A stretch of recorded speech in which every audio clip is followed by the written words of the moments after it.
All right, y'all, welcome to the show. I hope everybody out there is having a great day. I feel like I got hit by a train, okay? I was up late last night because of the shitty State of the Union, reacting to it, prepping this show for you guys. And yeah, I feel like I'm hungover. I feel like I drank a shitload of tequila last night. But nonetheless, we're here. We're about to get into it in a second. I have a reaction to the Democratic response for you. We'll talk about that. I'll give you my take on that. We also have the brittle Republicans are now whining and crying and bitching and moaning because Democrats were being too mean to Trump at the State of the Union. All right? So we'll talk about that as well. Later on, we'll get to they want to kill you with AI robots, and that's not an exaggeration. Wait until you see this scandal that's happening right now between the Pentagon and Anthropic. It is absolutely eye-opening as to just how far gone we are, how we're living in like a bad sci-fi movie now with this dystopian future that we're looking at. And then also later on, this is interesting, Trump admits that Jack Smith had his ass, that there was no way out, and that he was going down. And also, Kash Patel is getting a tremendous amount of backlash, not only because he apparently never does his job of being the head of the FBI, but also because he botched the Charlie Kirk case 17 ways to Sunday. So you don't want to miss that either. Everybody do me a big favor and subscribe to the channel. That's below here. Also click that bell icon so you get a notification every single time a video drops. That helps the channel massively and protects us from the algorithm sort of icing out YouTube channels, political channels. You can tell I didn't sleep well last night, right? We also have Patreon. You can support the show below. You can tip with that thanks button on YouTube. Remember, y'all, this is real independent media. I've never talked to an advertiser, never done an ad read, never taken money from a billionaire, never taken money from a PAC or a government or anything like that. You guys support the show from the ground up. It's real independent media. You make it possible, man, for me to be able to be principled and say, I'm not taking any dirty money. There's going to be no puppet strings pulling me behind the scenes. You're always going to get the truth about what I actually think. And also sign up for Crystal, Kyle, and Friends on Substack. That is below. And everybody go support or go subscribe to Corn's World because we're back with live Kyle and Corn episodes next week, 8:30 p.m. Eastern Time on Monday. All right, y'all, let's jump right in. So Abigail Spanberger, the current Democratic governor of Virginia, she actually just won her race by double digits. She gave the official Democratic response to the State of the Union. And look, I have to say, my bias going into this is actually against her. And the reason for my bias against her is because she's a former CIA person. And like, I don't know, dog. That's one of those like, strike one, you're out. There's no 2 and 3. Like the fact that you work for the CIA, not good if you know anything about the history of the CIA and you know what Mike Pompeo, also former head of the CIA, he famously said, at the CIA, we lied, we cheated, we stole. That was kind of like our mantra. Like that was what we did, right? Overthrowing governments over ideological disagreements, trying to steal natural resources for corporations. You guys know the whole thing, right? So if anything going into this, I'm kind of biased against her. Now, having said that, we're going to go through a whole bunch of it here. And I have to say, not the worst thing I've ever seen. Not the best thing I've ever seen, right? Like there's a lot of room for improvement and we'll get into that. But also, not the worst thing I've ever seen. It could have been a lot worse. The other thing I need to point out while talking about Abigail Spanberger is that she very clearly ran as like a centrist or moderate Democrat in the election, okay? But to be fair, when she actually won and started governing in Virginia, she went left.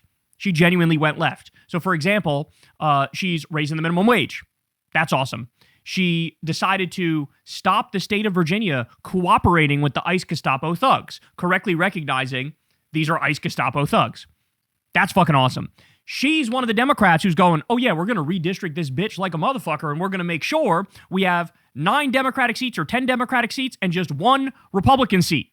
So she is taking the fight to MAGA in that respect. So it's interesting because even though she ran as a centrist very clearly, and you know, she did do like affordability stuff, like Zoran-style affordability stuff, but everything outside of that was very centristy.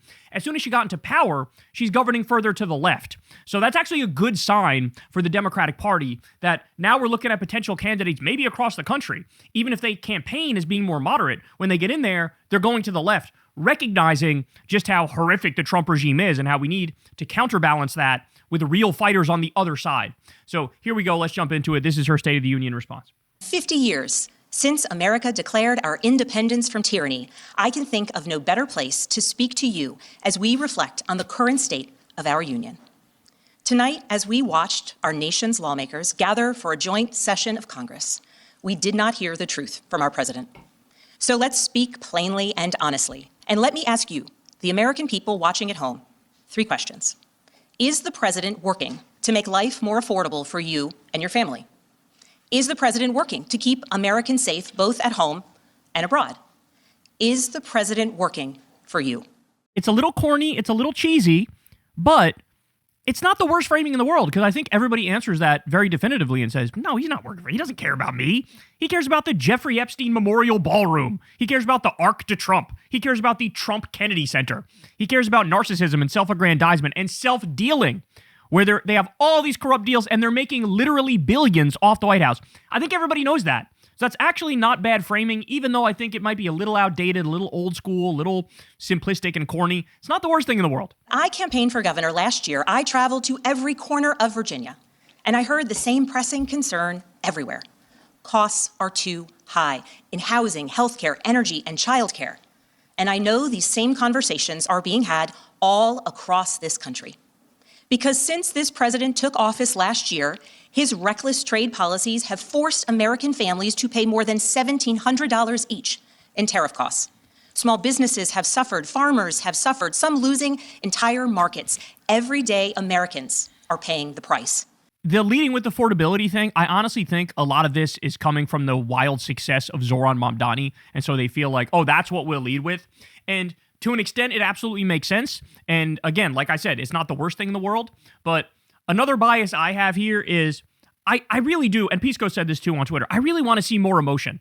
And I really want to, we actually have fascism now overtaking the country. And so to just talk about affordability or make that the centerpiece, I don't know, it's missing something.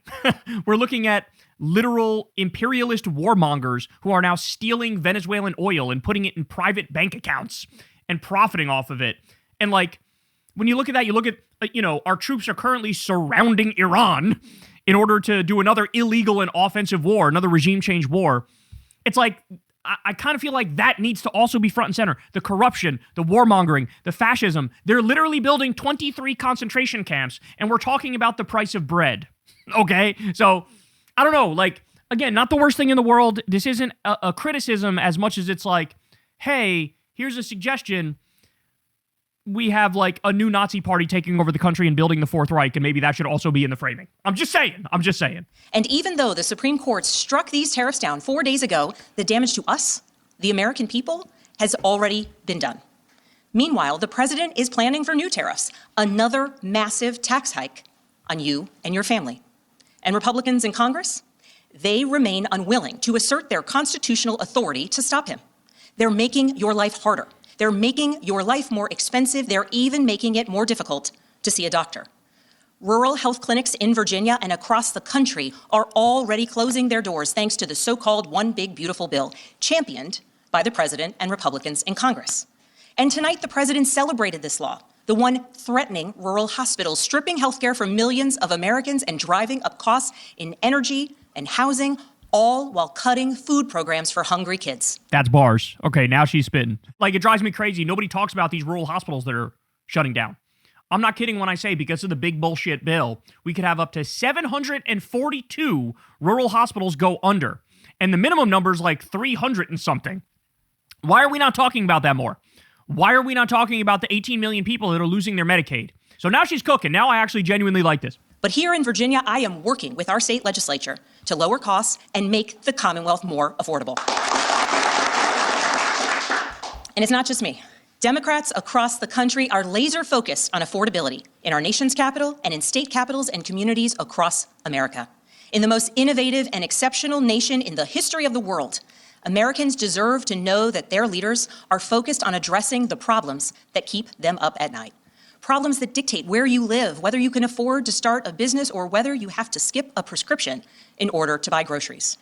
So I'll ask again, is the president working to make life more affordable for you and your family?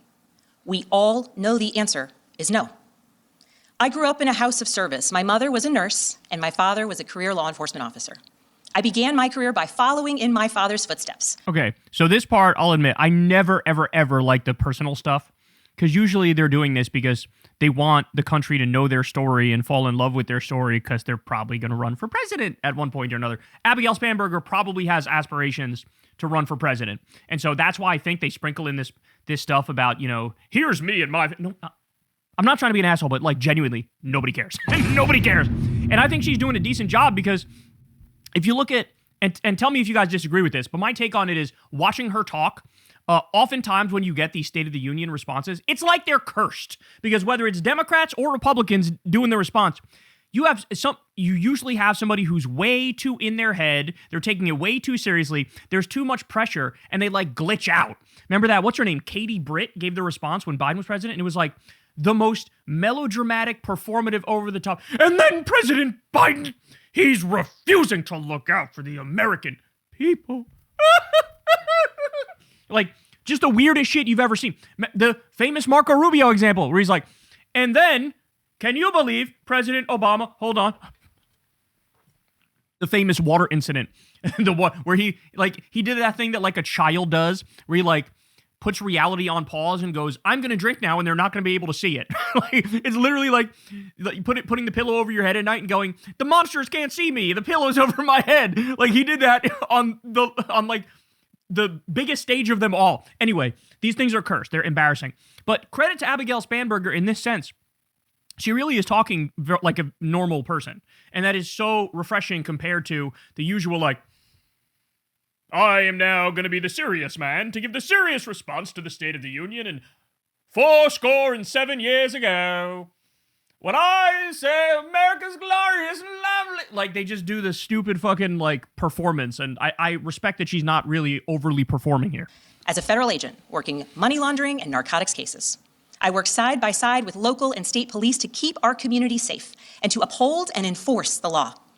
Law enforcement officers across the country know that it is a unique responsibility to do the serious work of investigating crimes, comforting victims, and making arrests. This is what I tell you guys about all the time now. We're going to have like law and order lefties. I think that's coming, especially because Trump is protecting the Epstein class. He's the head of the snake when it comes to the billionaire pedophile cabal. You look at all the war crimes that they're involved in. It's all the corruption. Law and order lefties are coming. I'm getting a little bit of a hint of that here. It's about building trust, and that requires an abiding sense of duty and commitment to community. And yet, our president has sent poorly trained federal agents into our cities, where they have arrested and detained American citizens and people who aspire to be Americans. And they have done it without a warrant. They have ripped nursing mothers away from their babies. They have sent children, a little boy in a blue bunny hat, children to far off detention centers. And they have killed American citizens in our streets. Okay, all right. You can call them the Gestapo, you can call them the secret police, you can call them Trump's paramilitary, but okay, all right. And they have done it all with their faces masked from accountability. Every minute spent sowing fear is a minute not spent investigating murders, crimes against children, or the criminals defrauding seniors of their life savings. By the way, that's literally true. Like, they shut down the child trafficking unit in order to make these people go raid Home Depot parking lots. Like, that actually happened. People don't talk about that much. Our president told us tonight that we are safer because these agents arrest mothers and detain children. Think about that. Our broken immigration system is something to be fixed, not an excuse for unaccountable agents to terrorize our communities. After working in law enforcement, I continued my career of service as a CIA officer, working undercover to protect the United States and our allies from global threats. Don't do this. don't do this, Abigail. This is not, bro, it's not 2003. You can't just be, and I was part of the CIA. Everybody's like, boo, fuck you. Oh my God. Nuclear weapons, and the aggression of adversarial nations around the globe. But as the president spoke of his perceived successes tonight, he continues to cede economic power and technological strength to Russia, bow down to China, bow down to a Russian dictator, and make plans for war with Iran. Good, she's calling out the war with Iran. That's good. Basically saying, like, you believe this motherfucker's about to go to war with Iran? That's good. But she also didn't mention Netanyahu, did she? She did mention, okay, he's under the thumb of Vladimir Putin, he's caving to China, whatever. But, like, no line against Netanyahu. No line against Netanyahu. See, this is what I mean. We got to educate these Democrats. We got to drag these Democrats to where they need to be. Because at this point, that's inexcusable. We armed and funded a genocide. and they're now planning on building some like billionaire tech AI city with biometric screening on top of the skulls of dead women and children, and you still can't call out Benjamin Netanyahu? Here's the truth. Over the last year, through Doge, mass firings, and the appointment of deeply unserious people to our nation's most serious positions, our president has endangered the long and storied history of the United States of America being a force for good. Okay, no. Let's not do that. We were great and wonderful in all ways until Donald Trump came in. No, he is the culmination of everything bad ever. Like, he's the worst of the worst. There's no doubt about that. In many ways, he's the most American of the presidents. But let's not pretend like everything was great. And then no, please, no. I do like that she called out Doge, though, because I feel like people sort of left that in the past. We cannot leave. Okay, the world's richest man who's going to be a trillionaire cut pediatric cancer research and Meals on Wheels. He should be in prison. Everybody should be saying that gelatinous freak should be in prison. Is the president working to keep Americans safe, both at home and abroad? We all know the answer is no. In his speech tonight, the president did what he always does. He lied, he scapegoated, and he distracted.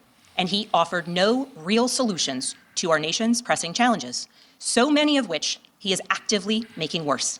He tries to divide us. He tries to enrage us, to pit us against one another, neighbor against neighbor. And sometimes he succeeds.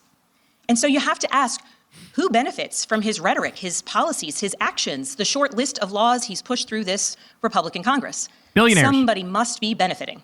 Billionaires. He's enriching himself, his family, his friends. The scale of the corruption is unprecedented. Yes. There's the cover-up. Yes, finally. Say it. Jesus Christ. It took Democrats forever to be like, hey, it turns out this guy's corrupt. Yeah, he's made billions of dollars off the White House. In his first term, he made like $160 million from foreign governments. Okay? Say it. Scream it from the rooftops. They should be impeaching him. They should be trying to 25th Amendment him. I mean, this is insane. He should be in prison for this shit. Of the Epstein files, the crypto scams. We got an Epstein reference. Red alert. We got an Epstein reference. Let's listen again. He's enriching himself, his family, his friends. The scale of the corruption is unprecedented. There's the cover-up of the Epstein files, the crypto scams, cozying up to foreign princes for airplanes and billionaires for ballrooms, putting his name She's spitting.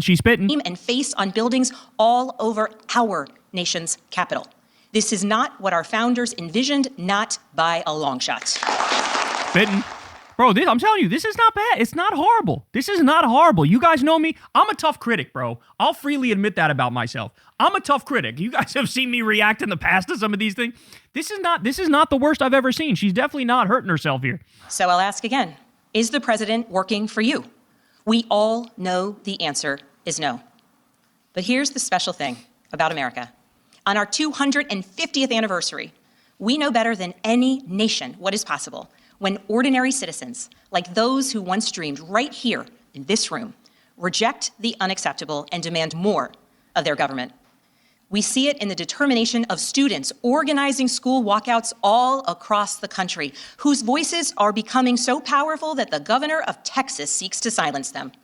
We see it in the bravery of Americans in Minnesota standing up for their communities, from peacefully protesting in sub-zero temperatures to carpooling children to school, so that their immigrant parents are not ripped away from them in the parking lot. As a mother of 3 school-aged daughters, I am inspired by their bravery, but I am sickened that it is necessary. And Americans across the country are taking action. They are going to the ballot box to reject this chaos. With their votes, they are writing a new story, a more hopeful story. In November, I won my election by 15 points. And we won 13 new seats in our state legislature.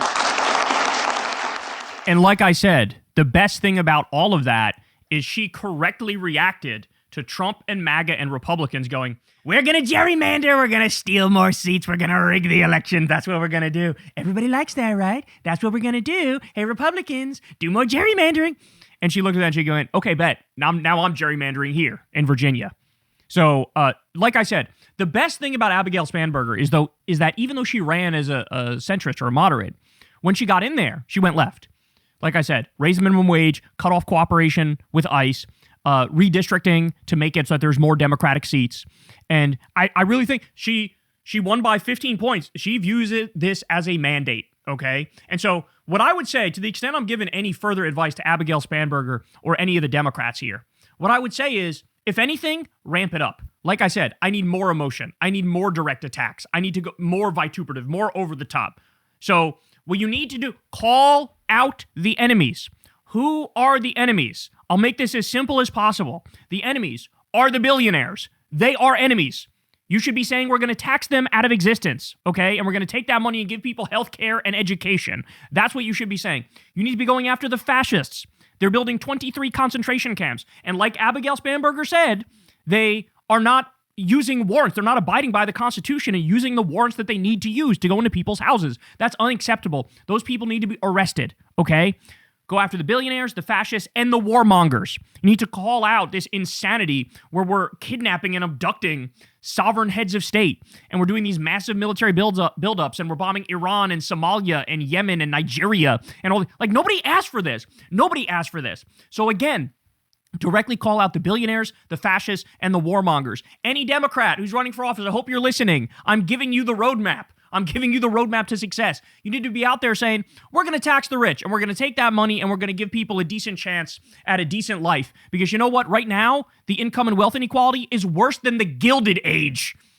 That seems like a big deal, isn't it? You also need to arrest the MAGA criminals and the Epstein criminals. They have to go down. We cannot live in this country where there's a group of people who are above the law because they're powerful and wealthy and connected. Okay? Arrest the Epstein criminals. Arrest the MAGA criminals. The other thing is, now we're looking at AI taking people's jobs. We see how disastrous this is. We need a moratorium on AI. It's time for Democrats to come out and say that. We need a moratorium on this shit. There's already 34% of entry-level jobs are now gonzo because of just Chat GPT. Do you see where this ends? In the same way we had a blue-collar apocalypse when it came to NAFTA and outsourcing the jobs in the World Trade Organization and permanent normal trade relations with China. Now there's also going to be a job apocalypse for white-collar workers. So there is no clear path for people to even live a decent life, never mind making themselves wealthy. Okay? This is where we're at right now. Moratorium on AI. Cut off the weapons to Israel. Say all this shit. Sanction Israel. Say these things. Say them. Believe them. Fight for them. That's how you win. You need to stand for the opposite of what MAGA stands for. So, you know, it's funny. Me and Crystal were talking. I was like, what should I title this segment? Because it doesn't feel right to be like, Abigail Spanberger completely owns Donald Trump and destroys her in the marketplace of ideas, bro. It didn't feel right to do that. And I was like, what about radical honesty? What if that's not the worst thing I've ever seen. So I literally went with a title that's like, speech was incredibly mid, but actually not horrible. So anyway, I hope you guys enjoy it. But yeah, I mean, I think what we're seeing here is happening across the country, where the Republicans are so demonic and satanic and evil that the Democrats are being forced to be a little better than they normally would be, and that's like waking a lot of people up. I really do think we're in our Tea Party moment now, where even if you have a candidate who's seemingly more moderate when they campaign, when they get in there, they might go further left, because now any person with a functioning brain in this country now despises Republicans, and so they're going in the other direction hardcore.